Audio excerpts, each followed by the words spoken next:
দেশের বাজারে আবারও বেড়েছে সোনার দাম। মঙ্গলবার প্রতি ভরিতে বাড়ানো হয়েছে ১,১০৮ টাকা।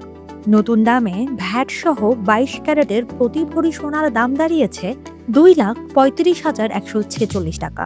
এছাড়া ২১ ক্যারেট ২,২৪,৫৯০ টাকা, ১৮ ক্যারেট ১,৯২,৮৬৪ টাকা এবং সনাতন পদ্ধতি সোনার দাম নির্ধারণ করা হয়েছে ১,৫৭,৫২২ টাকা। বাজুস জানিয়েছে, পরবর্তী সিদ্ধান্ত না দেওয়া পর্যন্ত এই দামেই সোনা বিক্রি হবে।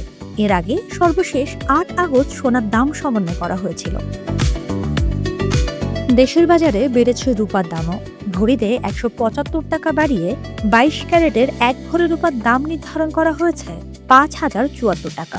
এছাড়া ২১ ক্যারেট ৪,৮৪১ টাকা, ১৮ ক্যারেট ৪,১৯৯ টাকা এবং সনাতন পদ্ধতির রূপার দাম নির্ধারণ করা হয়েছে ৩,১৪৯ টাকা। চলতি বছর এখন পর্যন্ত রূপার দাম সমন্বয় করা হয়েছে ৬২ বার।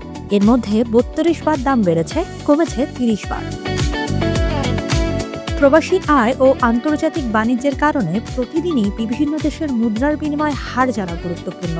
বুধবার ১২ আগস্ট বাংলাদেশি টাকার বিপরীতে বিভিন্ন দেশের মুদ্রার বিনিময় হার হল: মার্কিন ডলার ১২২ টাকা ৮৬ পয়সা, ইউরোর দাম ১৪৪ টাকা ৬১ পয়সা এবং ব্রিটিশ পাউন্ড ১৬৬ টাকা ৬৯ পয়সা।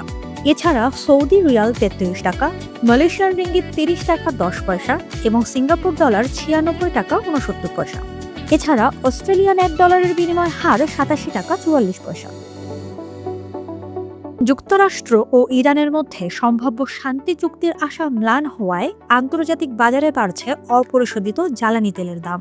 বুধবার ব্রেন্ট ক্রুডের দাম ৭২ সেন্ট বেড়ে প্রতি ব্যারেল $৮৯.৬৩ উঠেছে।